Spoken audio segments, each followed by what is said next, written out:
திருமிதியிலே இந்த ஹதீஸ் வரும், ஹாக்கிம் ஷரீஃபிலே இந்த ஹதீஸ் வந்திருக்கிறது. நபிகள் நாயகம் ஸல்லல்லாஹு அலைஹி வஸல்லம் அன்னவர்களை சந்தித்து இறைவனுடைய வேத வசனங்களை அருள வேண்டி வந்த ஹஸரத் சையதுனா ஜிப்ரீல் அலைஹிஸ்ஸலாத்து வஸலாம் நபிகள் நாயகத்தோடு பேசிக்கொண்டிருக்கக்கூடிய அந்த நேரத்தில் அந்த வழியாக ஹஸரத் அபூதருல் கிஃபாரி ரலியல்லாஹு தஆலா அன்ஹு அவர்கள் கடந்து போவார்கள். கடந்ததை பார்த்த ஹஸரத் ஜிப்ரீல் அலைஹிஸ்ஸலாம் அருமை நாயகம் முஹம்மது ரசூலுல்லாஹி ஸல்லல்லாஹு அலைஹி வஸல்லம் இடத்திலே, யா ரசூலல்லாஹ், உங்கள் தோழர் இதோ அபூதர் வருகிறார் என்று சொன்னார்கள். உண்மை பெயர் ஜுந்துப் பின் ஜுனாதா. அபூதர் என்பது சஹாபாக்கள் தங்களுக்கு இடையிலே அறிமுகமாக்கி கொண்ட பெயர். ஆனால் இங்கோ நபிகள் நாயகத்திடத்தில் அங்கே அறிமுகம் செய்து வைப்பவர் யார்? எந்த பெயரை சொல்லி அறிமுகப்படுத்துகிறார்? வானவர் கோமான் ஜிப்ரீல் அலைஹிஸ்ஸலாத்து வஸலாம். சஹாபாக்கள் சரி, நாயகம் ஸல்லல்லாஹு அலைஹி வஸல்லம் கேட்கிறார்கள், அபூதர் உங்களுக்கு எப்படி தெரியும்? நான் தானே உங்களுக்கு அறிமுகம் செய்யணும், ஆனால் நீங்கள் போய் எனக்கு அறிமுகம் செய்தீங்களா, எப்படி அவரை உங்களுக்கு தெரியும் என்று கேட்ட பொழுது ஹஸரத் சையதுனா ஜிப்ரீல் அலைஹிஸ்ஸலாம் சொன்னார்கள், யா ரசூலல்லாஹ், அபூதர் உங்கள் வட்டத்தில் பிரபலமானதை விட மலக்குகளான எங்கள் வட்டத்தில் அவர் ரொம்பவுமே பிரபலமானவர். Karim's biryani paradise at Liberty and catering services, கோடம்பாக்கத்தின் அறுசுவை அடையாளம். எல்லாருக்கும் தெரியும், மலக்குகளாகி எல்லோருக்கும் தெரியும் அபூதரை குறித்து. ஏன் அப்படி தெரிஞ்சது அப்படின்னா, அல்லாஹ் எங்களை அழைத்து அவரை எங்களிடத்தில் அறிமுகம் செய்து விட்டான். காரணம், அவர் காலையிலும் மாலையிலும் ஒரு துவா செய்கிறார். அந்த துவாவினுடைய வெளிப்பாடு தான் எங்களிடத்திலெல்லாம் அல்லாஹ் அவரை அறிமுகம் செய்ததும் அல்லாஹ்வினுடைய தனிப்பட்ட பிரியத்திற்கும் நேசத்திற்கும் அவர் காரணமானதும் என்று சையதுனா ஜிப்ரீல் அலைஹிஸ்ஸலாம் சையதுனா முஹம்மது ஸல்லல்லாஹு அலைஹி வஸல்லம் இடத்திலே சொன்ன பொழுது, அருமை நாயகம் சையதுனா முஹம்மது ஸல்லல்லாஹு அலைஹி வஸல்லம் ஹஸரத் அபூதரை அழைத்து பக்கத்தில் அமர வைத்து கேட்டார்கள், ஏதோ நீங்கள் பிரத்யேகமாக துவா ஓதுறீங்களாமா? அந்த துவாவினால் அல்லாஹ்வுக்கே அது பிடித்து போய் மலக்குகளை எல்லாம் கூப்பிட்டு உங்களை ரொம்ப பிரபலமாக ஆக்கிவிட்டானாம். எங்கள் வட்டத்தை விட மலக்குகளான அந்த வானவர்களின் வட்டத்தில் தான் நீங்கள் ரொம்பவுமே மஷ்ஹூராக இருக்கிறீங்களா, பிரபலமாக இருக்கிறீங்களா, என்ன துவா ஓதுறீங்க என்று நபிகள் நாயகம் ஸல்லல்லாஹு அலைஹி வஸல்லம் கேட்க, சையதுனா ஜிப்ரீல் ஹஸரத் சையதுனா அபூதருல் கிஃபாரி ரலியல்லாஹு அன்ஹு சொன்னார்கள், யா ரசூலல்லாஹ், எனக்கு யாரும் இந்த துவாவை கற்றுத்தரவில்லை. அல்ஹமனி ரப்பி இல்ஹாமா, அல்லாஹ் எனக்கு என் உள்ளத்திலே உதிக்க செய்த துவா அது. நான் தினசரி காலையிலும் மாலையிலும் அதை கேட்கிறேன். அது எனக்கு அல்லாஹ் கற்றுக் கொடுத்ததாக நான் கருதுகிறேன் என்று சொல்லிவிட்டு ஒரு 10 விதமான கோரிக்கையை, 10 விதமான பிரார்த்தனைகளை அங்கே நபிகள் நாயகம் ஸல்லல்லாஹு அலைஹி வஸல்லம் இடத்திலே சொல்லி காட்டுகிறார்கள். அல்லாஹும்ம இன்னி அஸ்அலுக்க ஈமானன் தாயிமன் வ கல்பன் ஹாஷிஅன் வ இல்மன் நாஃபிஅன் வ யகீனன் சாதிகன் வ தீனன் கையீமா. அல்லாஹும்ம இன்னி அஸ்அலுக்கல் ஆஃபியத மின் குல்லி பலியா. அல்லாஹும்ம இன்னி அஸ்அலுக்க தமாமல் ஆஃபியா வ தவாமல் ஆஃபியா வ ஷுக்ர அலல் ஆஃபியா வல் கினாஅ அனின் நாஸ். இதுதான் அந்த 10 துவா. இதிலே நான் 10ஐயும் மொழிபெயர்க்க நான் விரும்பவில்லை. 10இல் பின்னால் இருக்கக்கூடிய 5ம் எது சம்பந்தப்பட்ட துவா என்றால், முழுக்க முழுக்க ஒவ்வொரு மனிதருக்கும் தேவையான ஆரோக்கியம் சார்ந்த துவா. அல்லாஹ்வே, உன்னிடத்திலே ஆரோக்கியத்தை கேட்கிறேன். நீ தருகிற ஆரோக்கியம் நிரந்தரமாக இருக்க வேண்டும். நீ தரக்கூடிய ஆரோக்கியம் எனக்கு பரிபூரணமாக இருக்க வேண்டும். நீ எனக்கு தரக்கூடிய ஆரோக்கியத்திற்கு நன்றி செய்யக்கூடிய வாய்ப்பு கிடைக்க வேண்டும். இறைவா, உன்னை அன்றி வேறு யாரிடத்திலும் நான் தேவையாகாமல் என்னை நீ வைத்திருக்க வேண்டும் என்று ஹஸரத் அபூதருல் கிஃபாரி ரலியல்லாஹு தஆலா அவர்கள் சொல்லிக் கொடுத்தார்கள். இங்கோடு ஹதீஸ் முடியல. ஹதீஸின் தொடரில் மறுபடியும் ஜிப்ரீல் வந்தார்கள்.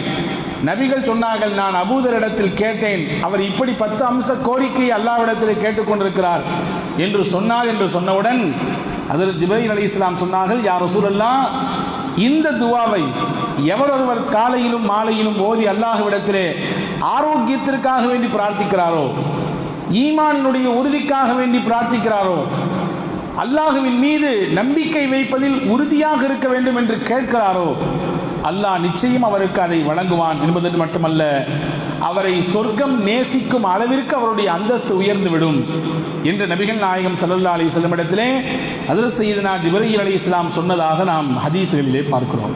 இங்கே நான் சொல்ல வருகிற தகவல் இதுதான். ஜிப்ரீல் அலைஹிஸ்ஸலாம் அதோடு மட்டுமல்லாமல் வானவர்கள் மொத்தத்திற்கும் அபூதர் ரலியல்லாஹு அன்ஹு என்ற ஒரு தனி மனிதர் அறிமுகமானதற்கு காரணம் அவர் கேட்ட துவா. அந்த துவாவில் பிரதானமானது ஆரோக்கிய சம்பந்தப்பட்டதை கேட்டிருக்கிறார்கள். எனவேதான் நபிகள் நாயகம் சொன்னார்கள், ஒரு மனிதருக்கு ஈமானுக்கு பிறகு கிடைக்கப்பட்ட பெரும் செல்வம் எது? வசதி வாய்ப்பா, சுகபோகமான வாழ்வா, கை நீட்டினால் உத்தரவை கேட்டு கட்டுப்படுவதற்கு வரிசையில் ஆட்கள் நிற்பதா, பதவியா, பட்டமா, எதுவும் கிடையாது. ஒரு மனிதருக்கு ஈமான் கொள்கிற வாய்ப்பு கிடைத்தது, அவர் இஸ்லாமிய வட்டத்திற்குள் வந்துவிட்டார். அதற்கு பிறகு அவருக்கு கிடைக்கப்பட்ட பெரும் பாக்கியம் ஆரோக்கியம் என்றார்கள் நபிகள் நாயகம் ஸல்லல்லாஹு அலைஹி வஸல்லம். ஆரோக்கியம் தான் ஒரு மனிதனுக்கு கிடைக்கப்பட்ட பெரும் வாய்ப்பு, பாக்கியம். அதே நேரத்தில் நோய் வந்தால் அந்த நோயை சபரோடு பொறுமையோடு இருந்து எதிர்கொள்ள வேண்டும் என்பதும், அந்த நோயை போக்குவதற்கு மருந்தை தேடிக்கொள்ள வேண்டும் என்பதும் மார்க்கம் நமக்கு கற்றுத்தரக்கூடிய வழிகள். நபிகள் நாயகம் ஸல்லல்லாஹு அலைஹி வஸல்லம் சொல்வார்கள், புகாரியிலே இந்த ஹதீஸ் பதிவாக இருக்கும். அபூ சலமா ஹஜ்ரத் உஸாமத் பின் ஸைத் ரலியல்லாஹு அன்ஹு இந்த ஹதீஸை அறிவிப்பு செய்கிறார்கள். ததாவு யா இபாதல்லாஹ், நபிகள் நாயகம் சொன்னார்கள், அல்லாஹ்வின் அடியார்களே, நீங்கள் மருத்துவம் பார்த்துக் கொள்ளுங்கள். ஃபஇன்னல்லாஹ லம் யலஅ தாஅன் இல்லா வலஅலஹு ஷிஃபாஅன், எந்த நோய் வந்தாலும் அந்த நோய்க்கு மருந்தை வைக்காமல் அல்லாஹ் இல்லை. அது எவ்வளோ பெரிய நோயாக இருந்தாலும் சரிதான். இந்த பர்டிகுலர் நோய்க்கு இன்னும் மருந்து கண்டுபிடிக்கப்படலை அப்படின்னு சொல்கிறாங்கன்னா அதனால் மருந்தே இல்லை என்று ஆகிவிடாது. நிச்சயம் மருந்தை எல்லாம் வைத்திருப்பான். ஆனால் ஒரு நோய்க்கு மட்டும்தான் மருந்து கிடையாது என்று பெருமானார் சொன்னார்கள். ஒரே ஒரு நோய்க்கு மட்டும் அந்த நோய் வந்துவிட்டால் மருந்தே கிடையாது. அது என்ன நோய்? இல்லா தாஉன் வாஹிதுன் அல் ஹரம், வயோதிகம், வயது மூப்பு. இந்த வயது மூப்புக்கு மருந்து உண்டா? எங்காவது போய் மருந்து வாங்கி சாப்பிட்டால் நான் மறுபடியும் இளமைக்கு திரும்பி விடலாம் என்ற அறிவிப்புகள் கிடைக்கப்படுகிறதா? எந்த மருத்துவமனையிலாவது அப்படி ஒரு வைத்தியம் கொடுக்கப்படுகிறதா? அப்படியே கொடுக்கப்பட்டாலும் அது பித்தலாட்டம், பொய் என்பதை நம்மால் புரிந்து கொள்ள முடியும். வயோதிகத்திற்கு மருந்து கிடையாது. மறுபடியும் மீண்டும் என்னுடைய 30 வயதினுடைய அந்த இளமைக்கு திரும்ப வேண்டும், மீண்டும் நான் 20ற்கு போக வேண்டும் என்று 80களில் ஒருவர் யோசித்தால் அந்த யோசிப்பும் அந்த சிந்தனையும் பலனற்றது என்பதை நாம் புரிந்து கொள்ள முடியும். இதை தவிர்த்து உலகத்தில் என்ன நோய் வந்தாலும் நிச்சயம் அதற்கு மருந்துண்டு என்று நபிகள் நாயகம் ஸல்லல்லாஹு அலைஹி வஸல்லம் அன்னவர்கள் சொல்லித் தருகிறார்கள். இன்று நம்மிலே சிலருக்கு இப்படியும் சிந்தனை இருக்கலாம், நோய்ங்கிறது தக்தீர் தானே, எனக்கு இந்த நோய் வரணுங்கிறது அல்லாஹ்வுடைய முடிவு, என் தலையில் எழுதியிருக்கு, அதனால் இந்த நோய் வந்து போச்சு, நான் எதுக்கு போயிட்டு மருத்துவரை பார்க்கணும், நான் ஏன் போயிட்டு வீணா நேரத்தை செலவழிக்கணும், நான் ஏன் போயிட்டு இதற்கென்று காத்து கிடக்க வேண்டும் என்று தக்தீர் என்ற வார்த்தையில் தவறான பொருளை எடுத்துக்கொண்டு சிலர்கள் யோசிப்பது உண்டு. இதே கேள்வியோடு நபிகள் நாயகத்திடத்தில் ஒரு சஹாபி வந்தார். இப்னு மாஜாவினுடைய பதிவு, யா ரசூலுல்லாஹ் அரஐத ருகியன் நஸ்தர்கீஹா, நான் நோய்க்கு மருந்து எடுத்துக் கொள்கிறேன், இது குறித்து உங்களுடைய பார்வை என்ன? வதவான் நததாவி பிஹி, நான் சில மருந்துகளை உட்கொள்கிறேன், அதன் மூலம் எனக்கு நிவாரணம் கிடைக்கும், நிவாரணத்திற்காக வேண்டி நோயினுடைய அந்த தாக்கம் குறைய வேண்டும் என்பதற்காக நான் மருந்து இருக்கிறேன். வஹல் யுரத்து மின் கதிரில்லாஹி ஷைஆ, இப்படி மருந்து சாப்பிடுவதனால், இப்படி நான் மருத்துவம் செய்வதனால் நான் கலா கதிருக்கு மாற்றம் செய்து விட்டேன் என்று வந்துவிடுமா? இதனால் நான் அல்லாஹ்வுடைய விதிக்கு முரணாக நடக்கிறேன் என்ற சிந்தனை பார்வை எனக்கு வருமா என்று கேட்ட பொழுது பெருமானார் ஸல்லல்லாஹு அலைஹி வஸல்லம் சொன்னார்கள், ஹிய மின் கதிரில்லாஹ், இந்த நோய் வந்தால் இந்த மருந்து என்பதும் அல்லாஹ்வுடைய கதிர் தான். இந்த நோய் ஏற்பட்டால் இப்படித்தான் மருத்துவம் செய்ய வேண்டும் என்பதும் அல்லாஹ்வுடைய கதிர் தான். எனவே நோய் வந்துவிட்டால் நான் மருந்தே எடுக்க மாட்டேன், நான் ஆஸ்பத்திரிக்கே போக மாட்டேன், நான் எந்த டாக்டர்ஸையும் பார்க்க மாட்டேன், இது அல்லாஹ்வுடைய விதி, வந்தது தான் என்ற சிந்தனையில் இருப்பது இது முரணானது என்று பெருமானார் ஸல்லல்லாஹு அலைஹி வஸல்லம் சொன்னார்கள். பசி எடுத்தால் எப்படி சாப்பிடுகிறீர்கள், தாகம் எடுத்தால் எப்படி நீர் குடிக்கிறீர்கள், அதே போன்றுதான் நோய் வந்தாலும் அதற்கு மருத்துவம் எடுத்துக்கொள்ள வேண்டும் என்று அருமை நாயகம் ஸல்லல்லாஹு அலைஹி வஸல்லம் சொல்லி தந்த ஹதீஸை பார்க்க முடிகிறது. இப்போ அன்பிற்குரியவர்களே, நோய் வராமல் இருக்க வேண்டும் என்பது நம்முடைய நாட்டம், நம்முடைய தேட்டம், நம் துவா. ஆஃபியத்தை கொடு என்று அல்லாஹ்விடத்தில் கேட்க வேண்டும், ஆரோக்கியமான வாழ்வை தா ரஹ்மானே என்று அல்லாஹ்விடத்தில் வேண்ட வேண்டும்.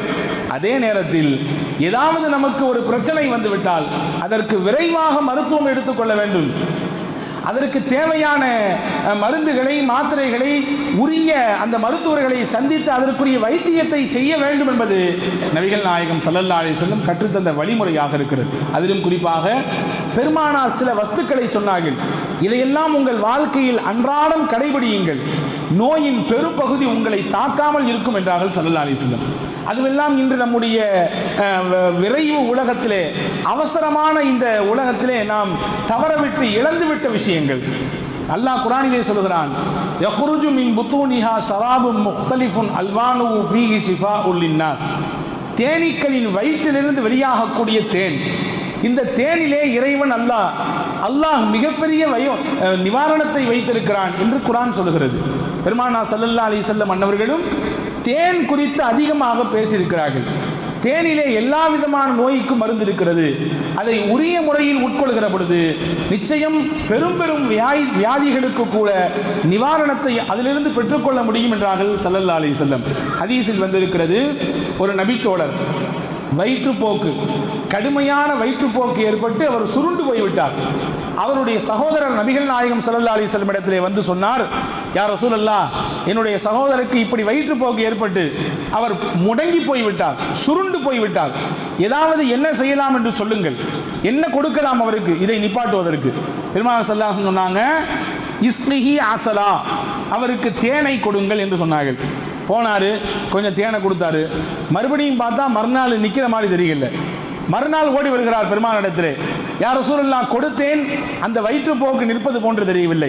இஸ்லிஹி அசலா, மறுபடியும் தேனை கொடுங்கள், தேனில் நிவாரணம் இருக்கிறது.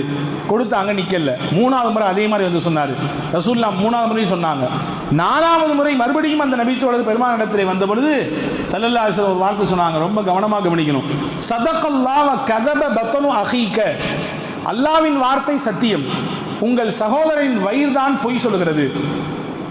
அல்லாஹ்வின் வார்த்தை சத்தியம், தேனில் நிவாரணம் இருக்கிறது. உண்மையான தேனை நோயாளிகள் அதற்குரிய முறையில் பருகுகிற பொழுது நிச்சயம் அந்த நோய்க்கு நிவாரணம் உண்டு என்பது இறைவனின் வாக்கு. ஃபீஹி ஷிஃபாஉல் லின்னாஸ், மனிதர்களுக்கு எல்லா விதமான நிவாரணமும் அதில் இருக்கிறது என்று அல்லாஹ் சொல்லுகிறான். அப்பனா நீங்க உரிய முறையில் கொடுக்கவில்லை, உரிய டோஸை சரியாக கொடுக்கவில்லை. இது இறைவனின் வார்த்தையில் ஏற்பட்ட பொய் அல்ல, உங்கள் சகோதரரின் வயிறு சொல்லக்கூடிய பொய். மறுபடி போய் கொடுங்கன்னாங்க, கொடுத்தார், அந்த நோய் தீர்ந்தது. அன்பு சகோதரர்களே, இந்த ஹதீஸை ஆய்வு செய்யக்கூடிய பெருமக்கள், ஏன் முதல் முறை கொடுக்கிற பொழுது தீரவில்லை, இரண்டாவது முறை கொடுக்கிற பொழுது ஏன் அவருக்கு அந்த நோய் மாறவில்லை, மூன்றாவது முறை கொடுக்கிற பொழுது ஏன் மாறவில்லை? ரொம்ப எளிமையாக உதாரணம் தருகிறார்கள். ஒரு நோய்க்கு வைத்தியம் செய்வதற்கு மருத்துவரிடத்தில் போகிறோம், ஏதோ ஒரு நோய் என்று வைத்துக் கொள்ளுங்கள். அவர் ஒரு குறிப்பிட்ட காலத்திற்கு நீங்கள் இதை சாப்பிட வேண்டும் என்று சொல்லுவார். 3 வேளை சாப்பிட வேண்டும், 2 நாட்கள் 2 வேளை, காலை காலை மாலை மாலை சாப்பிட வேண்டும். இதை சாப்பிட்டு வந்தால் இறைவனின் நாட்டத்தின் பிரகாரம் உங்களுக்கு இந்த நோயிலிருந்து நிவாரணம் கிடைக்கும் என்று சொல்லுவார். அந்த டோஸை சரியாக எடுக்கிற பொழுது, அவர் சொன்ன அந்த விஷயங்களை சரியாக பின்பற்றுகிற பொழுது நிவாரணத்தை நம்மால் பெற்றுக்கொள்ள முடிகிறது. 3 முறை தாண்டி 4வது முறை கொடுத்தால்தான் அந்த சகோதரருக்கு ஏற்பட்ட அந்த வயிற்றுப்போக்கு நிப்பாட்டப்படும் என்பது அந்த அவருக்கு ஏற்பட்ட நோயினுடைய வெளிப்பாடு. அதை தான் பெருமானார் ஸல்லல்லாஹு அலைஹி வஸல்லம் மீண்டும் மீண்டும் சொன்னார்கள். 4 முறை செய்தால்தான் அவருக்கு நிவாரணம் கிடைக்கும் என்பது அவருடைய நோயின் தாக்கத்தின் வெளிப்பாடு. எனவே தான் நபிகள் நாயகம் 3 முறை தாண்டி 4வது முறையும் கொடுக்க சொன்னார்கள் என்பதாக ஹதீஸிலே விளக்கம் தருகிறார்கள். ஆக தேனுக்கு அப்படிப்பட்ட மகத்துவம் இருக்கிறது. இன்றைய ஆய்வாளர்கள், மருத்துவர்கள் எல்லாம் ஆராய்ச்சி சொல்கிற பொழுது, சாதாரணமாக எல்லா மக்களுக்கும் வரக்கூடிய மன அழுத்தம், ஸ்ட்ரெஸ் இருக்கு இல்லையா, இந்த ஸ்ட்ரெஸ்ஸில் தொடங்கி ஜீரணக்கோளாறு, அஜீரணக்கோளாறு, இதுவரை மாரடைப்பு, புற்றுநோய் போன்ற எல்லா விதமான நோய்க்கும் நிவாரணத்தை இறைவன் தேனில் வைத்திருக்கிறான் என்று மருத்துவ உலகம் சொல்கிறது.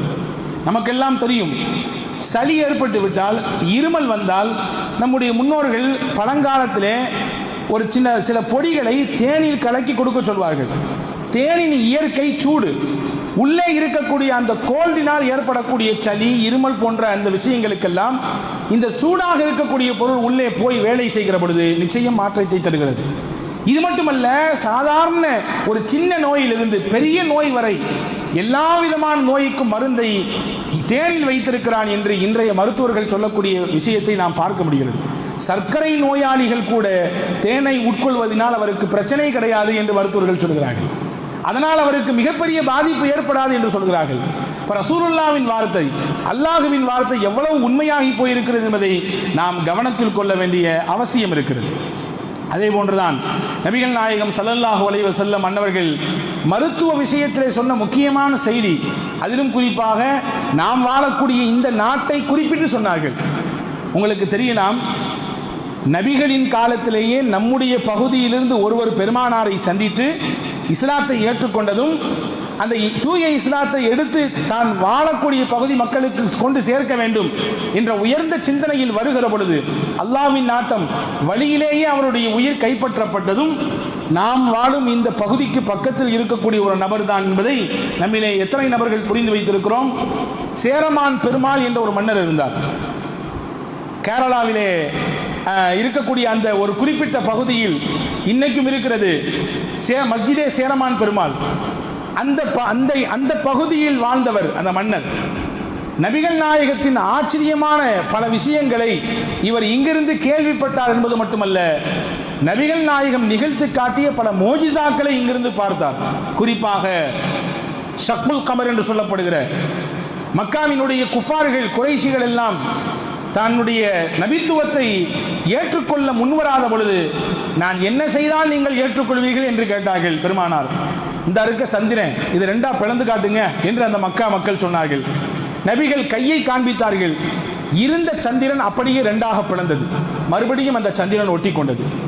ஆனால் அப்பொழுதும் அந்த மக்கள் என்ன சொன்னார்கள், இது உங்கள் தூதுத்துவத்தின் அடையாளம் அல்ல, நீங்கள் சூனியக்காரர் என்பதனுடைய வெளிப்பாடு என்று சொன்னார்கள். அல்லாஹ்வின் நாட்டம் அந்த பகுதி மக்களுக்கு ஹிதாயத் நசீபில்லை அன்றைய காலத்தில். ஆனால் அங்கிருந்து எத்தனையோ பல்லாயிரம் கிலோமீட்டர்களுக்கு அப்பால் இருக்கக்கூடிய சேரமான் பெருமான் அந்த மன்னர் தன்னுடைய மாளிகையின் மேலே இருந்து இந்த காட்சியை பார்க்கிற அந்த நேரம்தான் அரபுகள் எல்லாம் இந்த பகுதிக்கு வணிகம் செய்வதற்காக வேண்டி வந்து இறங்கிய காலகட்டம். விசாரிக்கிறார், இப்படிப்பட்ட ஒரு அரபு கூட்டம் வந்திருக்கிறது என்பதை தெரிந்து கொண்டு எங்கிருந்து வந்திருக்கிறார்கள், அவர்களின் பாஷை வித்தியாசமாக இருக்கிறது, அவர்களுடைய செயல்பாடுகள் எல்லாம் வித்தியாசமாக இருக்கிறது, குனிகிறார்கள், எழுகிறார்கள், தலையை கொண்டு பூமியில் வைக்கிறார்கள், என்னென்னமாமோ செய்கிறார்கள் என்று அந்த மக்கள் சொன்ன சமயம் கூப்பிட்டு விசாரித்தார். ஆமாம், நாங்கள் அரபகத்திலிருந்து வருகிறோம், எங்களை வழிநடத்தக்கூடிய எங்களின் இறுதி தூதராக இருக்கக்கூடியவர் முஹம்மது நபி ஸல்லல்லாஹு அலைஹி வஸல்லம் இப்பொழுதும் அவர்கள் வாழுகிறார்கள் என்று சொன்ன பொழுது இங்கிருந்து அவரை நான் காண வேண்டும் என்ற எண்ணத்திலே போனார். அவர்தான் சேரமான் பெருமாள். பெருமான் ஸல்லல்லாஹு அலைஹி வஸல்லம் இடத்திலே நேரடியாக பார்த்து ஹிதாயத்தை பெற்றுக்கொண்டார் என்பது மட்டுமல்ல, இங்கிருந்து போகும்போது கொஞ்சம் அன்பளிப்புகளை கொண்டு கொடுத்தார். ஸல்லல்லாஹு அலைஹி வஸல்லமுக்கு சில அன்பளிப்புகளை கொடுத்தார். அவர் கொடுத்த அன்பளிப்புகளில் முக்கியமானது நாம் பயன்படுத்தக்கூடிய குறுமிளகை கொண்டு கொடுத்தார். நாம் நம்முடைய தேநீரில் பயன்படுத்துகிறோம் இஞ்சி, இதை கொண்டு கொடுத்தார். சுக்கை கொண்டு கொடுத்தார். ஸல்லல்லாஹு அலைஹி வஸல்லம் அதையெல்லாம் வாங்கி வைத்துக்கொண்டு அதற்கு அடுத்து விஷயம் நீளுகிறது. அவர் ஹிதாயத்தை பெற்றுக்கொண்டார். திரும்பி வருகிற வழியிலே தன்னுடைய பகுதி மக்களுக்கு இந்த தீனை கொண்டு சேர்க்க வேண்டும் என்ற எண்ணத்தில் வந்தார். அல்லாஹ்வின் நாட்டம் ஒமன் பகுதியில் இருக்கக்கூடிய சலாலா என்ற இடத்தில் வைத்து அவருடைய ரூஹ் கைப்பற்றப்படுகிறது.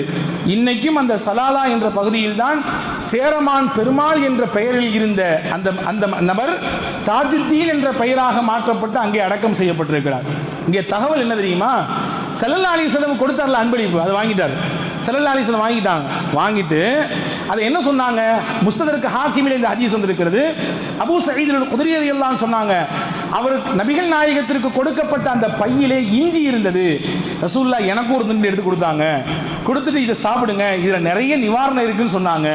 ஹதீஸில் புகாரில் வருது. உம்மு கைஸ் பின்த் மிஹ்ஜன் சொன்னார்கள், அலைக்கும் பிஹாதல் ஊதில் ஹிந்தி என்ற பெயரே வந்திருக்குது.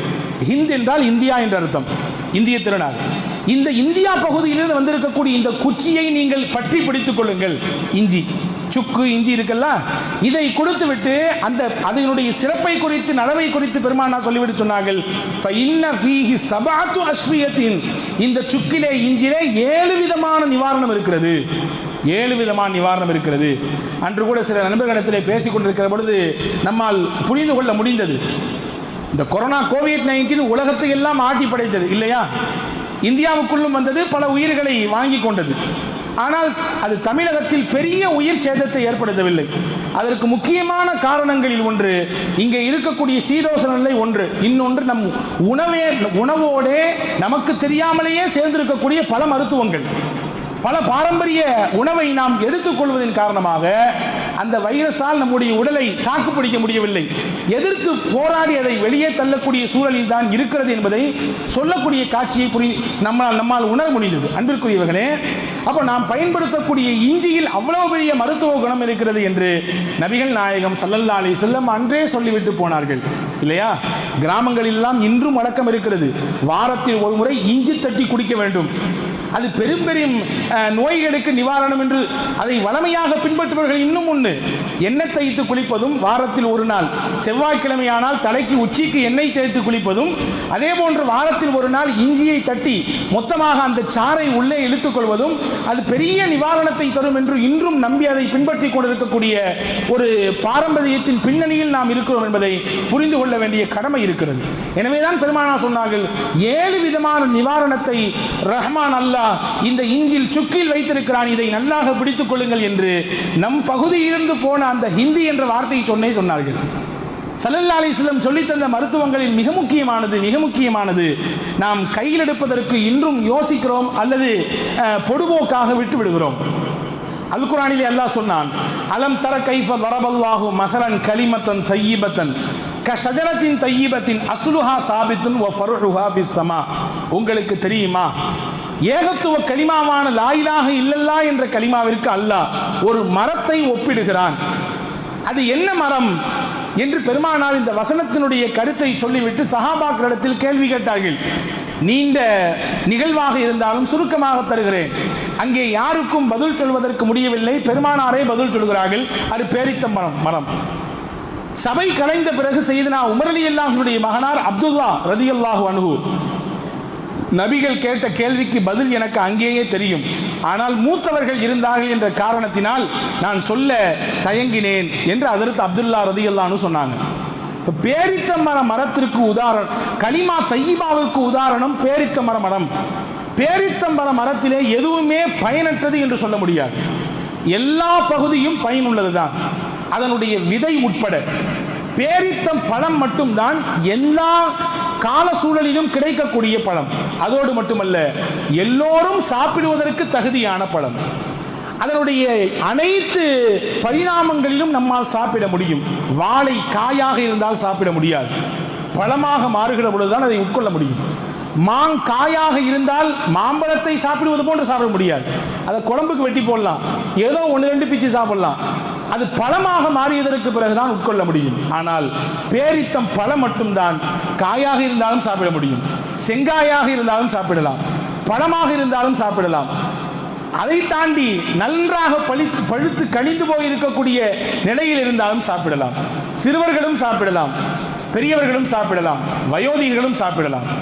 எல்லா தரப்பு மக்களும் சாப்பிடுவதற்கு தகுதியானது. அதோடு மட்டுமல்ல, பேரித்த மரத்தில் இருக்கக்கூடிய அனைத்து பகுதியும் ஏதோ ஒரு வகையிலே மனிதர்களுக்கு பயனை கொடுத்து கொண்டே இருக்கும். பயனற்றது என்று எதையுமே சொல்ல முடியாது. அப்படி போன்றுதான் கலிமா தையிபாவும். அவர் வாழ்க்கையிலே இந்த கலிமாவை எடுத்துவிட்டால் துன்யாவிலும் சரி ஆகிராவிலும் சரி அவருக்கு நிறைந்த பலனை அந்த கலிமா கொடுக்கும் என்று நபிகள் நாயகம் ஸல்லல்லாஹு அலைஹி வஸல்லம் சொன்னார்கள். இந்த ஹதீஸிற்கு விளக்கம் என்பதை நாம் புரிந்து கொள்ள முடிகிறது. அன்பர்களே, உங்களுக்கு தெரியுமா, கர்ப்ப காலத்திலே பெண்கள் அதிலும் குறிப்பாக பிரசவ நேரத்திலே அந்த வலியை பொறுத்துக் கொள்வதற்கு என்ன செய்யலாம், அந்த வலி லேசாகுவதற்கு என்ன மருத்துவம்? இன்னைக்கு ஊசி போடுவாங்க, மயக்கம் கொடுப்பார்கள், அல்லது ஏதாவது செய்வார்கள். நபிகள் நாயகம் ஸல்லல்லாஹு அலைஹி வஸல்லம் என்ன சொல்லி தந்தார்கள்? குர்ஆன் என்ன சொல்கிறது என்றால், மரியம் அலைஹிஸ்ஸலாம் அவர்களுக்கு ஈசா அலைஹிஸ்ஸலாமை பிள்ளை பெற்றிருக்கக்கூடிய அந்த சமயத்திலே வயிற்றில் வைத்திருக்கக்கூடிய நேரம், அந்த கர்ப்ப காலம் முடிகிறது, பிள்ளை பெற்றெடுக்கக்கூடிய சமயம், கடுமையான வலி வேதனை, அப்படியே அவர்கள் குலுங்கி போய் நிற்கிறார்கள். அல்லாஹ் சொன்னான், ஹஜ்ரத் மரியம் அலைஹிஸ்ஸலாம் சொன்னாங்க, யா லைத்தனி மித்து கபுல் ஹாதா வ குன்து நசியம் மன்சியா. தாங்கிக் கொள்ள முடியலையே, இந்த வலியை தாங்கிக் கொள்றதுக்கு பகரமா நான் இறந்து போயிடலாமே, இறந்து போனா நான் மண்ணோடு மண்ணா போயிடுவேன், அப்படி முடியல, வேதனையா இருக்கு என்று அம்மா சொன்னாங்க. அல்லாஹ் சொன்னா, ஒஹுஸி இலைக்கு பிஜிதி நக்லதி துசாக்லித் இலைக்கு ருத்தபன் ஜனியா வகுலி வஷ்ரபி வகர்ரி ஐனா. 2 விஷயம் சொன்னா. அதை இன்னைக்கும் யாரெல்லாம் கர்ப்ப காலத்தில் இருந்து பேர்காலத்தின் சமயத்தில் இருக்கிறார்களோ அதை அவர்கள் பின்பற்றுகிற பொழுது நிச்சயமாக இதனுடைய பலனை உணர்ந்து கொள்ள முடியும். குர்ஆன் சொல்லக்கூடிய வார்த்தை, உங்களுக்கு பக்கத்தில் இருக்கக்கூடிய அந்த பேரித்த மரத்தை பிடித்து விழுக்கு, அதிலிருந்து கனிகள் கொட்டும், அதை சாப்பிடு. பக்கத்தில் ஓடக்கூடிய நீரோடையில் தண்ணீரை எடுத்து பருகு, இதன் மூலமாக உங்களுக்கு ஏற்பட்டிருக்கக்கூடிய இந்த வலியும் வேதனையும் குறையும் என்று அல்லாஹ் சொன்னான். அந்த மாதிரியே அதற்கு மரியம் அலைஹிஸ்ஸலாம் கொடுக்குறாங்க, அந்த பேரித்தம்பழத்தை சாப்பிட்டாங்க, அந்த தண்ணீரை குடிச்சாங்க, அதனுடைய வேதனையும் வலியும் அவர்களுக்கு குறைந்தது என்று வரலாறு சொல்கிறது. இது வரலாறு. இன்னைக்கு ஆய்வாளர்கள் சொல்கிறார்கள், VHW டவுசன் என்று சொல்லக்கூடிய ஆய்வில் தண்ணீரும் பேரித்தம்பழமும் மட்டும் போதும் ஒரு மனிதனின் வாழ்க்கைக்கு. சோறோ அல்லது கோதுமையோ அல்லது குழம்பு வகைகளோ உணவிற்கு என்னென்ன தேவை அதுவெல்லாம் இல்லாவிட்டாலும் ஒரு மனிதன் வாழ்வதற்கு வெறும் நீரும் பேரித்தம்பழம் மட்டும் போதும். ஆம், பேரித்தம்பழத்தில் அப்படிப்பட்ட பலன் இருப்பதினால்தானே அந்த பேரித்தம்பழத்தை சாப்பிட்டு பதிலிலே சஹாபாக்கள் போர் தொடுத்தார்கள். 17வது இரவிலே பத்ர் சஹாபாக்களை நினைத்து பார்க்கிறோமே, எப்படி அவர்கள் என்ன சாப்பிட்டார்கள்? சஹருக்கு வகை வகையான உணவா, வித்தியாசமான அடுக்கி வைக்கப்பட்ட உணவு வகைகளா? கிடையாது. வெறும் தண்ணீரும் பேரித்தம்பழமும் தான். அந்த பேரித்தம்பழமும் தண்ணீரும் கொடுத்த எனர்ஜியை வைத்துதான், சக்தியை வைத்துதான் அங்கே 1000 பேருக்கு அதிகமாக இருந்த எதிரிகளை எதிர்க்க துணிந்தார்கள். அந்த சக்தி அவர்களுக்கு கிடைத்தது. அப்போ பேரித்தம்பழத்தில் அவ்வளோ பெரிய சக்தி உண்டு என்பதை நபிகள் நாயகம் ஸல்லல்லாஹு அலைஹி வஸல்லம் சொல்லித்தரார். அதிலும் குறிப்பாக அஜ்வா என்ற பழம், பெருமானாரின் கைப்பட்டு வைக்கப்பட்ட அந்த செடி, அந்த செடியிலிருந்து வரக்கூடிய அந்த அஜ்வா பழத்தை யார் சாப்பிடுகிறாரோ அந்த காலை தினம் அவர் 7 பழம் சாப்பிட்டால் மறுநாள் காலை வரை விஷமோ அல்லது உடலுக்கு மிகப்பெரிய ஆபத்தை தரக்கூடிய சாப்பாட்டில் ஏற்படக்கூடிய ஃபுட் பாய்சன் என்று சொல்கிறோமே, அதுபோன்று உண்டான எதுவும் அவரை தாக்காது என்று நபிகள் நாயகம் ஸல்லல்லாஹு அலைஹி வஸல்லம் சொல்லி தந்த விஷயத்தை பார்க்க முடிகிறது. குறிப்பாக இதய நோய்க்கு ஆளாகி இருக்கக்கூடியவர்கள், இன்னைக்கு இதய நோய் என்பது மிக அதிகரித்து இருக்கக்கூடிய காலச்சூழல். வேக வேகமாக நெஞ்சுகளிலே இதயத்திலே ஓடக்கூடிய இரத்த நாளங்களிலே அடைப்பு ஏற்பட்டு போகிறது. அடைப்பு ஏற்படாமல் தடுப்பதற்கு என்ன செய்யலாம்?